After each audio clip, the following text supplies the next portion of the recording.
नमस्कार। तो पीके टाइम्स में आप सभी का स्वागत है। मैं हूं आपके साथ आरती शर्मा और आप देख रहे हैं द पीके टाइम्स का सबसे खास कार्यक्रम खम्मा गणी नेताजी।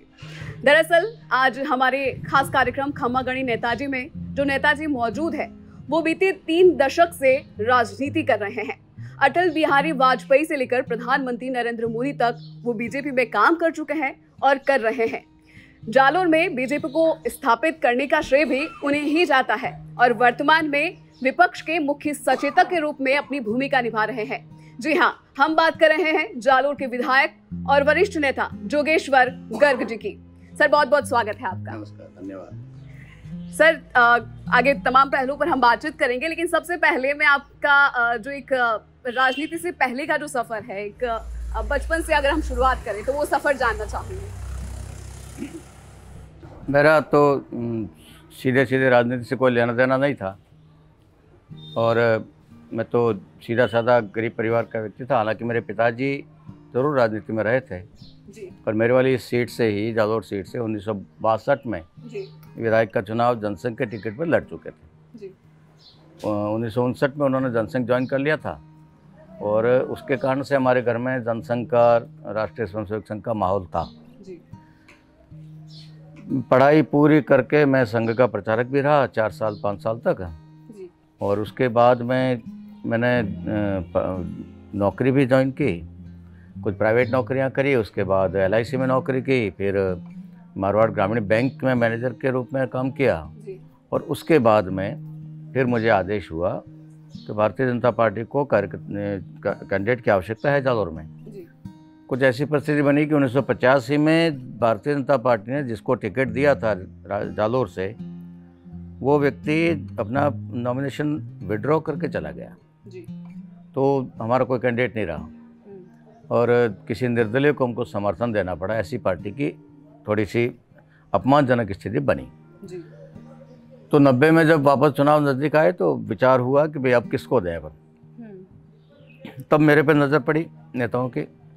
उन्होंने कहा आप नौकरी छोड़ के आ सकते हो क्या?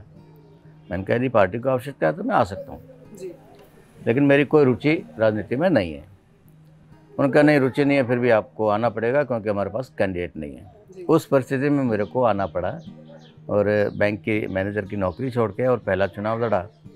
भैरव सिंह साहब उसमें मुख्यमंत्री बने, सौभाग्य से मैं जीत भी गया और भैरव सिंह ने मुझे मंत्री भी बनाया। तो तब से वो सफ़र शुरू हुआ और अब तक चल रहा है। लेकिन आप कह रहे हैं कि आपकी कोई रुचि नहीं थी, तो वो कौन सी चीज़ थी जो आपको राजनीति की ओर आकर्षित कर रही थी? रुचि मेरी आज भी नहीं है। मुझे यदि पूछा जाए कि भाई मेरी चॉइस पूछी जाए तो राजनीति मेरी चॉइस नहीं है। लेकिन कई बार ऐसा होता है कि आदमी बनना कुछ चाहता है और बन कुछ और जाता है तो परिस्थितियाँ उसको बना देती है। तो परिस्थितियों ने मुझे राजनीति में ला के खड़ा कर दिया है और खड़ा कर दिया है तो फिर ये मेरे लिए भी एक इज्जत का सवाल हो गया, चैलेंज जैसा हो गया कि भाई अब जब आ गए हैं तो सक्सेस होना है। तो सक्सेस होने के लिए क्या क्या करना चाहिए वो फिर अपने आप में स्किल डेवलप करी और धीरे धीरे करके अब तक चल रहे हैं। कितना सफल हुआ हूँ तो भगवान जाने, पर मैंने मेरा प्रयास पूरा किया है कि मैं असफल कम से कम नहीं रहूँ। 1991 का लोकसभा चुनाव अगर उसकी हम बात करें तो कहा जाता है कि वो छोटी दाढ़ी बनाम बड़ी दाढ़ी के बीच हुआ था, यानी आपकी और बूटा सिंह जी के बीच में। और उस चुनाव में अटल बिहारी वाजपेयी भी प्रचार प्रसार के लिए आए थे, लेकिन वो चुनाव आप हार गए थे। लेकिन उसके बाद जालोर से आपका एक अटूट जो संबंध है वो बन गया। अगर मुमकिन है तो मैं चाहूंगी कि आप वो वाकया जो है वो बताएं। उस समय मैं MLA था और मंत्री था जी। और उससे पहले 89 में 89 में हमारे यहाँ से कैलाश मेघवाल सांसद रहे थे बूटा सिंह को हरा के। 91 में मिड टर्म पोल हो गया मध्यावधि चुनाव में, फिर कैलाश मेघवाल वापस आ नहीं सकते थे, चल नहीं सकते थे कुछ वो उस पीरियड में यहाँ थोड़ा समय कम दे पाए तो जनता में थोड़ा सा आक्रोश था तो दूसरा कैंडिडेट चाहिए था। दूसरे में फिर पार्टी ने फिर ये सोचा कि भाई स्थानीय आदमी को दिया जाए, बाहर का आदमी नहीं। तो फिर उनकी नज़र मेरे पे पड़ी, मुझे टिकट दिया और अच्छी फाइट चल रही थी, मुकाबला तगड़ा चल रहा था। अटल बिहारी वाजपेयी भी मेरा सौभाग्य कि मेरे लिए यहाँ आए, आम सभा करी जालोर के इस हॉस्पिटल चौराहे पे सड़क पे हमने सभा स्थल बनाया था। और उस समय मेरे छोटी छोटी दाढ़ी थी, तो उन्होंने कमेंट किया कि हमने बड़ी दाढ़ी से छोटी दाढ़ी को भिड़ा दिया है। अच्छा मुकाबला चल रहा था, लेकिन फिर शायद ऐसा ज्योतिषी लोग भी कहते हैं कि मेरी जन्मपत्री में दिल्ली जाने का योग नहीं है। और इसलिए अचानक से, मतलब जिस दिन चुनाव प्रचार बंद हुआ उसी दिन राजीव गांधी जी की हत्या हो गई कोयम्बतूर में, वो पेरम्बदूर में। तो उसके कारण से चुनाव स्थगित हो गए। उसके बाद वापस जब चुनाव चालू हुए कई दिन बाद, तो माहौल काफ़ी कुछ बदल गया। उस हत्या से पहले राजस्थान की 25 में से 15 सीटों के चुनाव हुए, उनमें से भारतीय जनता पार्टी ने 10 सीटें जीती। लेकिन 10 सीटों का बाद में चुनाव हुआ जिसमें मैं भी था, उसमें से हम सिर्फ 2 जीत पाए, 8 सीटें हारे।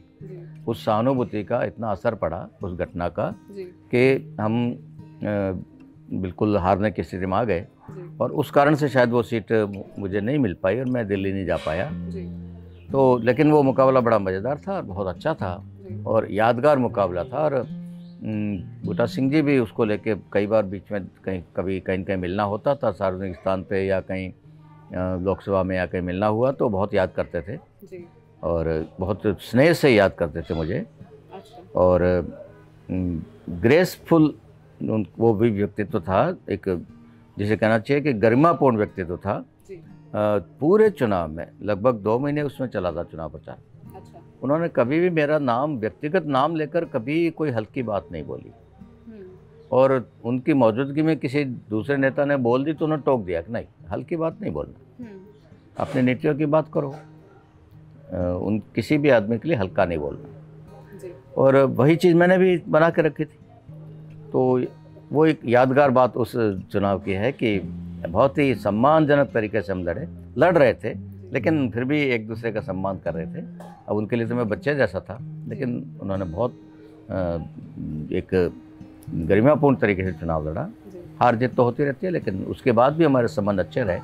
उनके बेटों से भी मेरे अच्छे संबंध रहे, और जालोर के विकास को लेकर हम कभी लड़ते नहीं थे।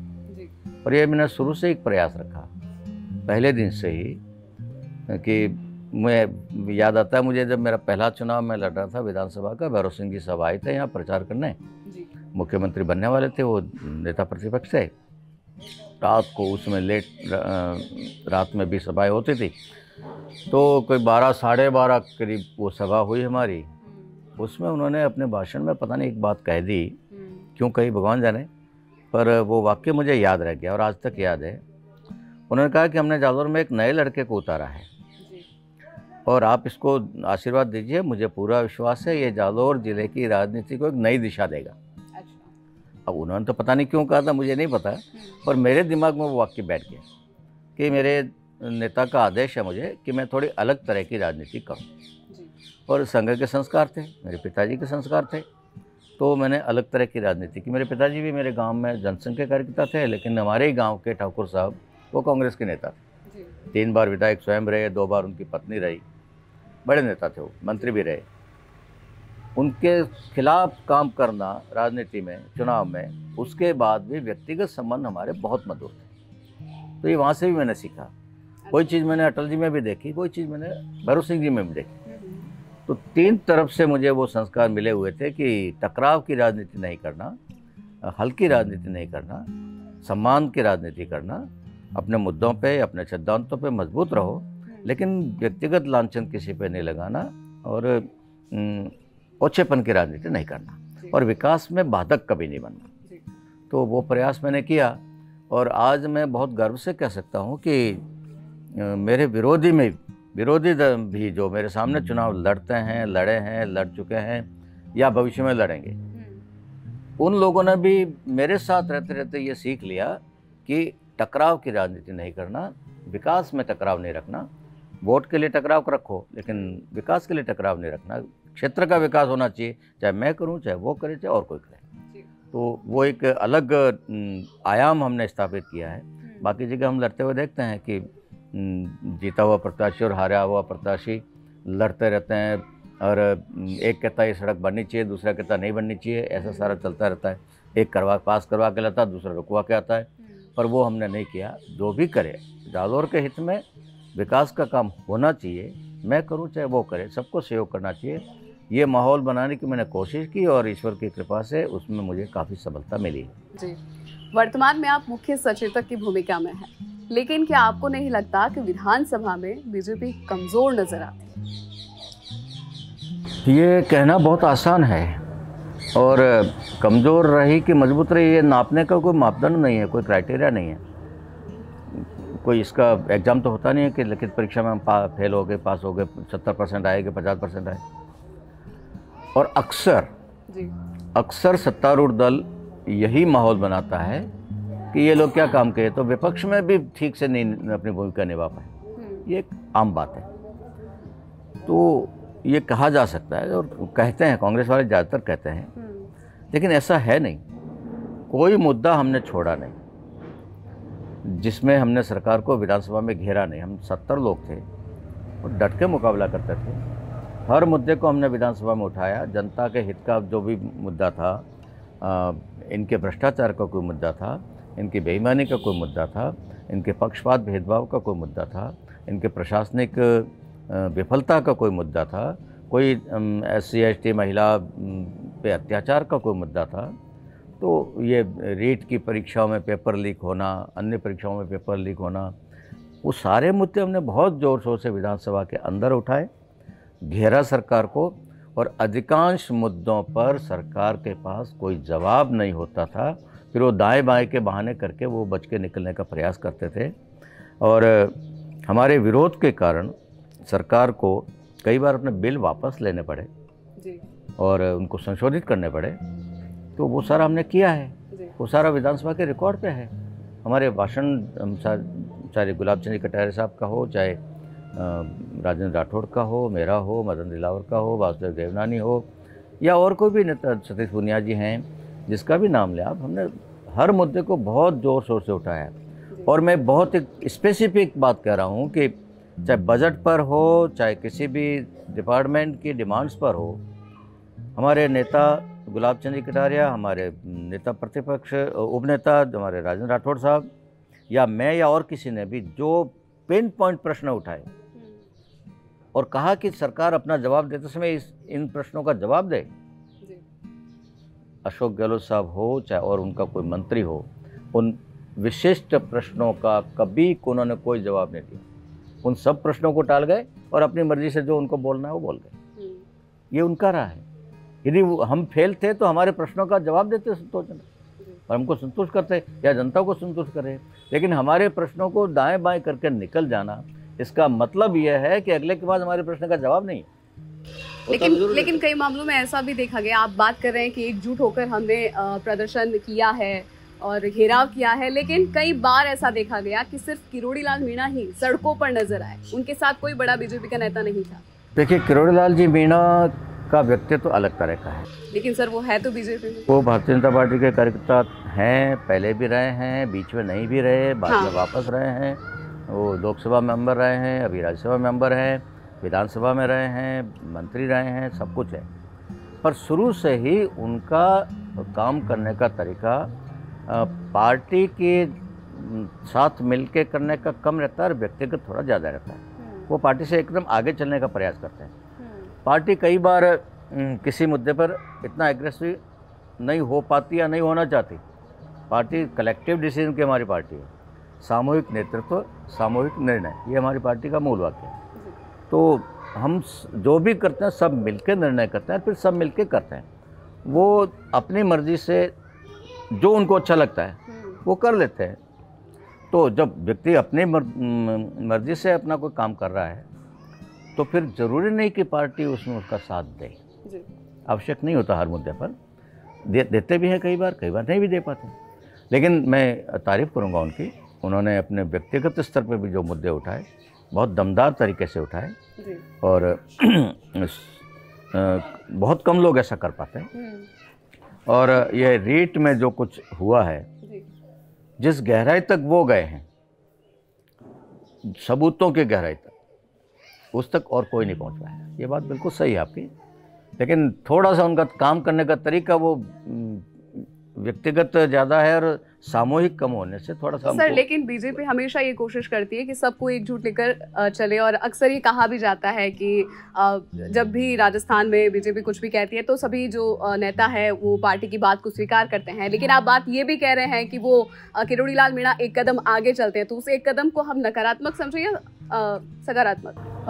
नकारात्मक भी नहीं कहूँगा मैं, पर एक पार्टी के कार्यकर्ता के रूप में मैं ये कहूँगा कि हमको थोड़ा सा पार्टी के मेरे से एक बार पूछा था स्वर्गीय ललित किशोर चतुर्वेदी जी ने, जी, बोले ये एससी में इतने बड़े बड़े नेता हो गए, बूटा सिंह जी हो गए, रामविलास पासवान हो गए, मायावती हो गए, भारतीय जनता पार्टी में ऐसा नेता क्यों नहीं खड़ा हो पाता? तब मैंने उनको जवाब दिया था, ये पुरानी बात है, शायद 20 साल पुरानी होगी। मैंने कहा ऐसा यदि बड़ा नेता बनना है किसी वर्ग विशेष का, तो हमको उस वर्ग विशेष के हित के मुद्दे, उनके पक्ष की बातें आउट ऑफ टर्न जाके उठानी पड़ती है, और उसमें कई बार पार्टी की लाइन का उल्लंघन भी हो जाता है, और वो हम करते हैं तो आप हमको अलाउ नहीं करेंगे, तो हम तो नेता बन जाएंगे लेकिन फिर पार्टी पीछे रह जाएगी। ये होता है और सब जगह हुआ है। एक समय आया कि बूटा सिंह कांग्रेस से भी बड़े नेता हो गए, तो जैसे शरद पवार कांग्रेस से बड़े नेता हो गए, वो होता है। ठीक वही बात किरोड़ी लाल जी पे लागू होती है। उन्होंने आपको बड़ा वो अपने व्यक्तित्व को निखारने के लिए उन्होंने थोड़ा सा आउट ऑफ टर्न जाके काम किया। निखरे वो, नो डाउट, वो बड़े नेता बने, उसमें कोई शक नहीं, लेकिन पार्टी फिर पीछे रह जाती है। ये सबके साथ होता है, मैं करता तो मेरे साथ भी होता है, लेकिन मेरे वो स्वभाव में नहीं है, मेरे संस्कार में नहीं है, और इसलिए मैं उतना ही करता हूँ जितना मुझे पार्टी आदेश देती है या पार्टी मिलजुल के बैठ के निर्णय करती है, उस दायरे में हम काम करते हैं। ये हमारी पार्टी की परंपरा है, तो उसको हम निभा रहे हैं। इसलिए कई बार हम लोग, हमारे कई नेता इसमें, भैरव सिंह शेखावत राजपूत नेता थे, लेकिन राजपूतों के मुद्दों पर भी उन्होंने वही स्टैंड लिया जो पार्टी ने कहा। वो अलग स्टैंड ले सकते थे लेकिन नहीं लिया। जैसे शुरुआत में ही पहली बार जब वो विधायक बने थे 52 के चुनाव में, भारतीय जनसंघ के 8 विधायक थे राजस्थान में, पहले ही चुनाव में। लेकिन फिर 3 सांसद थे हमारे, श्याम प्रसाद मुखर्जी अध्यक्ष थे। फिर भारत सरकार एक मुद्दा लेकर आई कि ये जागीरदारी समाप्त करना है, राजा महाराजाओं से जागीरदारी छीनना है, प्रजातंत्र आ गया इसलिए। उस मुद्दे पर भारतीय जनसंघ ने तय किया कि हम सरकार का साथ देंगे। राजस्थान में बात आई, 8 विधायक थे, 8 में से 7 राजपूत थे।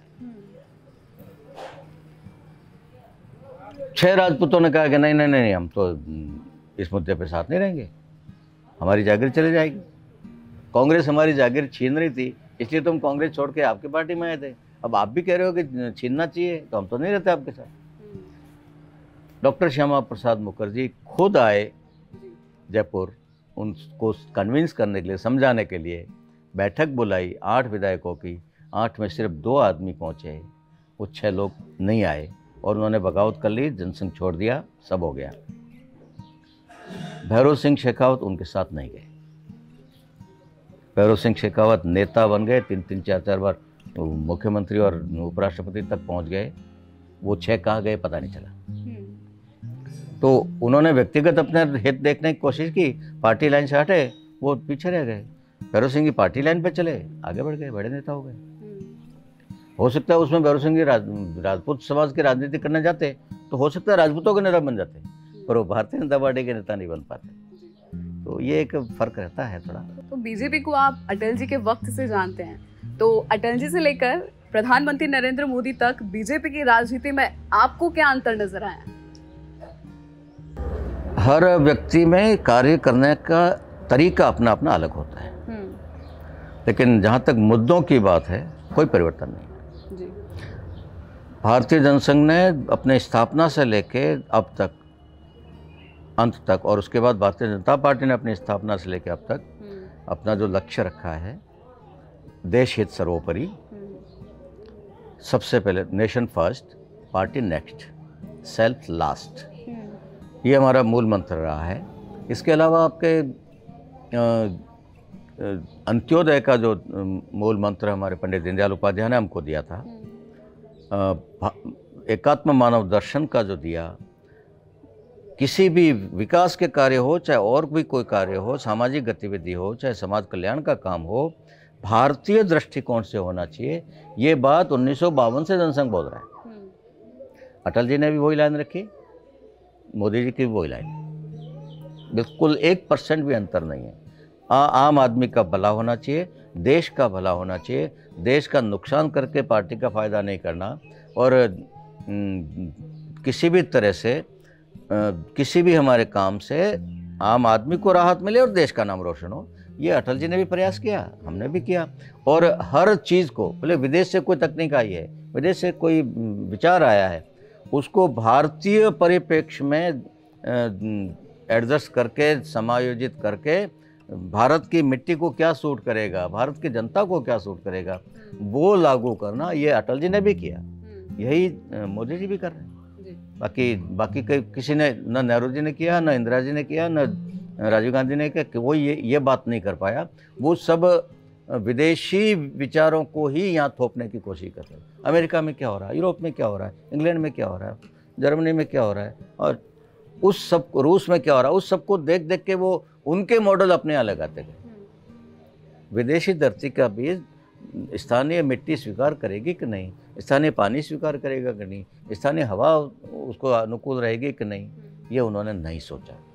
और उसके कारण कई जगह हमको नुकसान हुए। एक विकास हुआ, लेकिन कई बार वो विकास थोड़ा सा दिग्भ्रमित सा ऐसा नज़र आया। लेकिन अटल जी ने उस बात को ठीक करने का प्रयास किया, हालांकि उनको पूर्ण बहुमत नहीं मिला, इसलिए वो जितना शिद्दत से, जितनी ताकत से कर सकते थे वो नहीं कर पाए। सौभाग्य से मोदी जी को पूर्ण बहुमत मिला है दोनों बार, और इसलिए वो उस चीज़ को अच्छे से कर पा रहे हैं। दृष्टिकोण, दिशा वही है, भारत हमारे दृष्टिकोण के मध्य में है, बिल्कुल मुख्य बिंदु है भारत, और भारत की संस्कृति, भारत की परंपरा, उसके हिसाब से खेती हो, चाहे व्यापार हो, चाहे और कुछ भी हो, शिक्षा हो, सब उसके हिसाब से होने चाहिए। वो प्रयास अटल जी ने भी किया, मोदी जी वही कर रहे हैं। फिलहाल कांग्रेस की राहत योजनाओं से प्रदेश की राजनीति का जो माहौल है वो थोड़ा बदला है, तो क्या आपको लगता है इस बदले हुए माहौल को देखते हुए 2023 में बीजेपी वापसी करेगी? इसे राहत शिविर का नाम दिया जरूर जा रहा है। तो जैसा अशोक गहलोत साहब का पुराना इतिहास रहा है, उनकी कार्यशैली रही है 4 साल तक कुछ नहीं करना, और 5वें साल में राहत का अंबार लगाना, घोषणाओं का अंबार लगाना। ये उन्होंने 2003 में भी किया था, वही उन्होंने 13 में किया, और वही 23 में करने का प्रयास कर रहे हैं। 13 में भी आपको याद हो तो उन्होंने पेंशन, अंधाधुंध पेंशन उनको लोगों को स्वीकार कर दी थी, जिसको नहीं ज़रूरत उसको भी पेंशन पकड़ा दी थी, 500 रुपये पेंशन शुरू की थी उसमें। तो इस तरह से उन्होंने लोगों का दिल जीतने का प्रयास किया था, लेकिन वो सफल नहीं हो पाए थे। और अशोक गहलोत साहब का इतिहास है, वो कह रहे 3 बार मुख्यमंत्री बनाओ, 2 बार उनके नेतृत्व में चुनाव हुए हैं, उनके मुख्यमंत्री रहते हुए 2 बार चुनाव हुए हैं। पहली बार में वो 156 थे और 56 पे आ गए थे। दूसरी बार में वो सिर्फ 21 रह गए थे। यदि एक और विधायक कम होता तो वो नेता प्रतिपक्ष बनने लायक नहीं रहते। ये उनके नेतृत्व में, उनकी सरकार के किए हुए कामों के प्रतिफल में कांग्रेस की ये हालत हुई। इस बार भी कोई बड़ा फर्क नहीं पड़ने वाला, वही हालत होने वाली है। ये राहत का जो ये अभी नाटक किया जा रहा है, ये जनता समझ रही है, और जनता पूछ रही है कि जब आपने 500 रुपये से बढ़ाकर 750 रुपये पेंशन की थी, वृद्धावस्था पेंशन या विधवा पेंशन, तब आपने कोई कैंप नहीं लगाया, कोई फॉर्म नहीं भरवाया, कोई रजिस्ट्रेशन नहीं करवाया। अब जब 750 से 1000 करे तो क्यों रजिस्ट्रेशन करवाना पड़ रहा है? जब आपने 50 यूनिट बिजली माफ़ की थी तो रजिस्ट्रेशन नहीं करवाना पड़ा, अब 100 यूनिट माफ़ करे तो क्यों करना पड़ रहा है रजिस्ट्रेशन? जो भी आपने पहले सुविधा आपने जो भी दी, मोदी जी ने जब उज्ज्वला गैस कनेक्शन बांटे गरीबों को, महिलाओं को, कोई राहत कैंप वो कैंप नहीं लगाया, कोई रजिस्ट्रेशन नहीं करवाया। डाटा उनके पास थे, कंप्यूटर में डाटा थे, उन सब के नाम से कनेक्शन रिलीज हो गए। अब उसी में आपको 500 रुपये की वो सब्सिडी देनी है, डाटा ऑलरेडी आपके कंप्यूटर्स में पड़ा है। अब एक बटन दबा दे, 500 रुपये सबको मिलने शुरू हो जाते हैं। ये राहत कैंप क्यों करना पड़ा? इतनी भीषण 45 डिग्री टेम्परेचर में आप गरीबों को बुला रहे हो और उन तंबुओं के नीचे गर्मी में खड़ा कर रहे हो, लाइनें लगवा रहे हो, उनसे फॉर्म भरवा रहे हो। जो चीज़ आपके पास पड़ी है, सरकारी दफ्तरों में पड़ी है, आपके कंप्यूटर में पड़ी है, ऑनलाइन सारी चीज़ें हैं, वही चीज़ आप उनसे लिखवा के वापस ले रहे हो। तो जनता भी समझ रही है कि ये इसमें इसलिए किया जा रहा है क्योंकि चुनाव नज़दीक है। ये एहसास कराना चाहता है कि हमने आपके लिए अच्छा किया है, ये हम पे एहसान जताना चाह रहे हैं ताकि हम इनको वोट दे दें। लेकिन ये सारी चीज़ें वोट में कन्वर्ट नहीं होती। जैसे मोदी जी ने काम किया है, शौचालय और मकान, प्रधानमंत्री आवास योजना और उज्ज्वला गैस और किसान सम्मान निधि, ये 4 बड़े ऐसे काम हैं बिना किसी भेदभाव के सबको मिले। मेरे क्षेत्र में गांव है जो पूरा 100% मुसलमानों का गांव है, तेजा की बेरी। 400 से ज़्यादा मकान बने हैं, 400 से ज़्यादा उज्ज्वला गैस कनेक्शन गए हैं, 400 से ज़्यादा बाथरूम बने हैं। वोट मिलते हैं हमको 50 या 100। तो इन राहतों से वोट मिल जाता है, आवश्यक नहीं है। वोट में ये कन्वर्ट हो पाएगा। ये राहत शिविर अशोक जी के लिए वोट बैंक में तब्दील होंगे, मुझे नहीं लगता, क्योंकि जो धूप में आपने परेशान किया है उसका नेगेटिव असर भी तो जाता है। राहत मिलने से जितनी सुखद अनुभूति हो रही होगी, उससे ज़्यादा दुखद अनुभूति उस धूप में खड़े रहने से हो रही है, वहाँ लाइन में लगने से हो रही है। इसलिए वो कोई, मुझे नहीं लगता कि इसके कारण अशोक गहलोत जी को वोट मिलने वाले हैं और उसके कारण से कोई सरकार रिपीट होने वाली है, वो संभव नहीं है। और सरकार आने या नहीं आने के बहुत सारे फैक्टर होते हैं, कोई एक फैक्टर नहीं होता है, बहुत सारे फैक्टर होते हैं और वो सारे फैक्टर एक साथ मिलकर कोई परिणाम लाते हैं। तो इसलिए मैं बिल्कुल आश्वस्त हूँ कि गहलोत साहब कभी रिपीट नहीं हुए, इस बार भी नहीं होंगे, वो अपनी परंपरा कायम रखेंगे और हमारी सरकार आएगी और अच्छे बहुमत से आएगी। जी, इस बार भी आप जालोर से चुनाव लड़ेंगे? वो पार्टी तय करती है। मैं लड़ूंगा कि नहीं लड़ूंगा, पार्टी तय करती है। पार्टी कहेगी जरूर लड़ूंगा, पार्टी कहेगी नहीं लड़ना है तो जैसा 2 बार मैंने किया है, 98 में और 2013 में, जिसको पार्टी ने भेजा उसको जिता के भेजा। तो मेरे लिए वो कोई मुद्दा है ही नहीं। मैं पार्टी का कार्यकर्ता हूँ, पार्टी जिस रूप में मेरा उपयोग करे मैं तैयार हूँ। विधायक रूप में करे, पदाधिकारी के रूप में करे, सामान्य कार्यकर्ता के रूप में करे। 2008 से 18 तक मेरे पास कोई पद नहीं था, कोई बड़ा पद नहीं था मेरा, फिर भी मैं काम कर रहा था। जब पार्टी ने कहा ये काम करके आओ, मैं करके आया हूँ। तो मेरे लिए वो कोई मुद्दा ही नहीं है कि पद है कि विधायक है या सांसद है या मंत्री है तो ही काम करना, नहीं तो नहीं करना, वो है ही नहीं। हम सिद्धांत के लिए काम करते हैं, हमारी विचारधारा के लिए काम कर रहे हैं, किसी पे एहसान नहीं कर रहे हैं। पद मिला तो भी करना है, पद नहीं मिला तो भी करना है। जालोर के वो कौन से काम है जिसके लिए जोगेश्वर गर्ग को याद किया जाएगा? पता नहीं लोग याद करेंगे कि नहीं करेंगे, मुझे नहीं ऐसा आपको क्यों लगता है? और मैं इस काम करते समय ये सोच के नहीं करता कि लोग मुझे याद करें और इसकी क्रेडिट मुझे दे जी। लेकिन मैं काम करता रहता हूँ। जैसे मैं कभी सांसद नहीं बना, शायद मैंने कहा कि दिल्ली जाने का योग नहीं है जी। लेकिन जो ये ब्रॉडगेज यहाँ आई है वो मेरे कारण, मुझे इसकी किसी ने क्रेडिट नहीं दी, उसकी मुझे चिंता नहीं है और मुझे संतोष है। बूटा सिंह जी जैसा कद्दावर नेता होते हुए हम ब्रॉडगेज नहीं ला पाए, 10 साल तक हमको इंतजार करना पड़ा। किस्मत अच्छी थी जालोर की, बंगारू लक्ष्मण यादव चुनाव लड़ने आए, दुर्भाग्य से वो भले हार गए, बाद में उनकी पत्नी जीती। लेकिन उसमें वो राज्यसभा मेंबर थे गुजरात से और रेल राज्य मंत्री थे भारत सरकार में, अटल बिहारी जी की सरकार में। तो यहाँ से और मेरे उनके व्यक्तिगत संबंध थे तो मैं उनके पीछे लगा, हमको ब्रॉडगेज चाहिए। बंगारू लक्ष्मण जी जालोर नहीं आए होते तो ये ब्रॉडगेज आने में और 10 साल लग सकते, 10 से 15 साल और लगते। लेकिन उन्होंने प्रयास किया, मैंने उनको फीडबैक दिया, एक एक चीज़ मैं उनको जाके बताता था, अब ये करना चाहिए, अब ये करना चाहिए, अब वहाँ अड़चन आ रही है, तो उन्होंने उसको निपटाया तो अब ब्रॉडगेज आ गई। तो ये मतलब इसमें बड़ा प्रयास मेरा था, लेकिन मैंने कभी इसकी क्रेडिट नहीं मांगी। कभी ये न कभी होर्डिंग लगाए, न कभी विज्ञापन दिए, न कभी प्रेस नोट दिए, मैं मेरा काम करता गया। तो ऐसे कई काम है जो होने चाहिए थे, मेरे दिमाग में था कि होना चाहिए और वो हुए हैं। क्रेडिट उसकी मुझे मिले कि नहीं मिले, मैं परवाह नहीं करता। ठीक है, राजस्थान में आपके मुताबिक मोदी के चेहरे पर चुनाव लड़ा जाना चाहिए या फिर स्थानीय नेता के? मैंने फिर पहले भी कहा कि भारतीय जनता पार्टी सामूहिक नेतृत्व वाली पार्टी जी, और कभी कोई एक नेता के भरोसे या ऐसा रहना हमारे पार्टी की संस्कृति में नहीं। कभी कभी ऐसा हो जाता है कि कोई व्यक्ति तो इतना विशिष्ट बन जाता है कि वो थोड़ा सा जनता को अच्छा लगने लगे। जैसे अटल बिहारी अच्छा लगते थे जी, कभी अडवाणी जी अच्छा लगते थे, कभी भैरव सिंह जी अच्छा लगते थे लोगों को।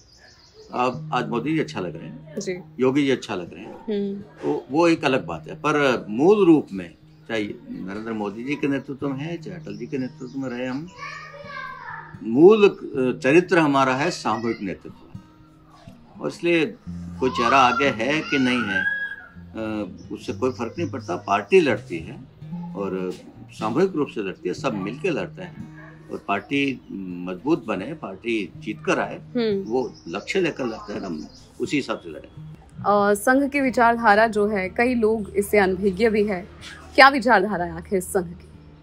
सबको साथ लेकर चलने की विचारधारा है जी।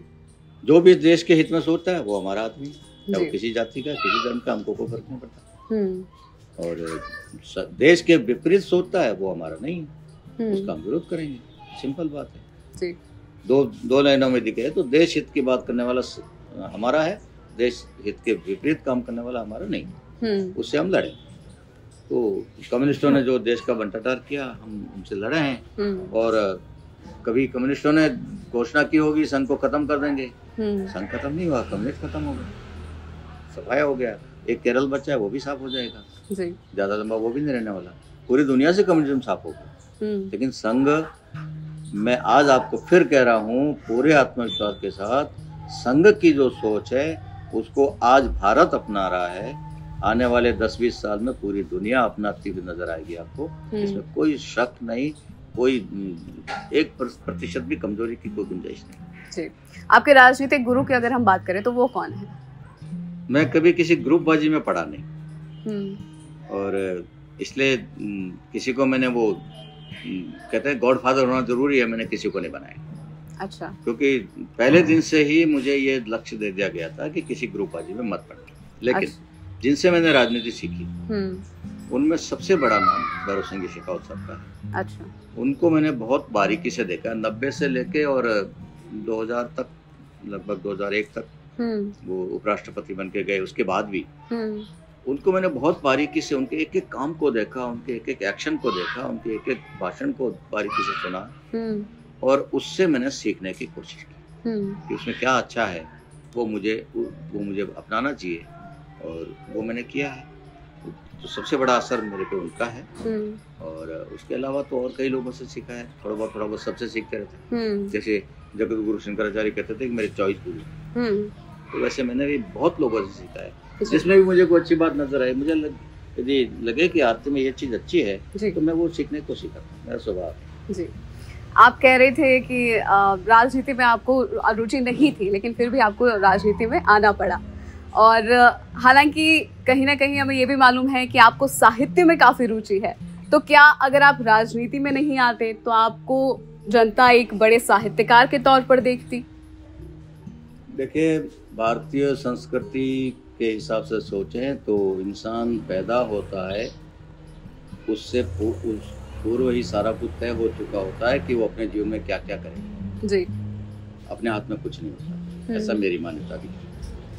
लेकिन साहित्य में रुचि मेरी है, और वो मेरे पिताजी के कारण भी थी। मेरे घर में साहित्य का माहौल था, मेरे पिताजी खुद एक धार्मिक प्रवृत्ति व्यक्ति थे जी। और घर में धार्मिक पुस्तकें खूब रहते थे, गीता, रामायण और दूसरे साधु संतों के जीवन चरित्र, महापुरुषों के जीवन चरित्र, उनके लिखे हुए किताबें घर में खूब पढ़ी रहती थी। हम देखते भी थे, बड़े हुए तो पढ़ने भी शुरू हुए, तो वो सारा माहौल था जी। और उसका असर मेरे पे है, और रुचि है साहित्य में। कविता भी थोड़ी बहुत तुकबंदी कर लेता हूँ, लेकिन वो सब करने के लिए समय मिला नहीं। जितना समय उसको चाहिए उतना मैं दे नहीं पाया, कभी शायद दे भी नहीं पाऊंगा। और बाकी तो कोई ऐसा कुछ नहीं था कि मुझे यही बनना है, ऐसा कुछ नहीं था। कोई मैंने अपना, जैसे बच्चे लोग करते हैं कि मुझे डॉक्टर बनना है कि इंजीनियर बनना है, कि मैंने कुछ नहीं सोचा। जो अपने नसीब में लिखा होगा हो जाएगा, और होता जा रहा है। मैं राजनीति में रुचि नहीं थी, इस शब्द पे मैं एतराज कर रहा हूँ। मुझे आज भी राजनीति में कोई रुचि नहीं, लेकिन हूँ उसमें, इसलिए करना पड़ता है। जालोर की जनता के लिए कोई संदेश? जालोर की जनता मेरे माई बाप है। जालोर की जनता की बड़ी कृपा है कि मेरे जैसे बिल्कुल जिसे कहना चाहिए कि राजनीति के कोई लक्षण नहीं, जिसमें तथाकथित राजनीति के कोई गुण मेरे में नहीं है, उसके बाद भी उन्होंने मुझे इतना प्यार दिया है। 4 बार विधायक बनना जालोर विधानसभा के लिए तो ये इतिहास है अपने आप में। 2 बार से अधिक यहाँ कोई नहीं बन पाया। केवल 2 व्यक्ति रहे जो 2 बार बने हैं।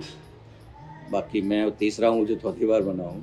तो जालोर की जनता का तो आभारी हूँ, मेरे पे बहुत कृपा है। और मैं विधायक नहीं भी रहा तब भी जनता का प्यार मुझे खूब मिला है, और उसमें मैं बिल्कुल एक तरह से भावुक होकर कह सकता हूँ कि जनता में मेरे लिए बहुत कृपा है जालोर की जनता की, और आगे भी रहेगी जी। मैं भी बिल्कुल विश्वास से और कह सकता हूँ और कहना चाहूँगा कि मैं चाहे विधायक हूँ चाहे नहीं हूँ, था या नहीं था, आगे किसी पद पे रहूँ चाहे नहीं रहूँ, जब तक जीवित हूँ जालोर के हित में, जालोर के विकास के लिए और जालोर के सम्मान के लिए काम करता रहूँगा, और उसमें कोई शक नहीं जी। बहुत बहुत शुक्रिया सर हमारे साथ खास बातचीत करने के लिए। धन्यवाद आरती जी, अच्छा लगा आपसे बात करके। जी सर। तो ये थी जोगेश्वर गर्ग जी से खास बातचीत, खास कार्यक्रम खम्मा गणी नेताजी में। अगली बार ऐसे ही किसी मेहमान से फिर होगी मुलाकात। तब तक के लिए दीजिए इजाजत। नमस्कार।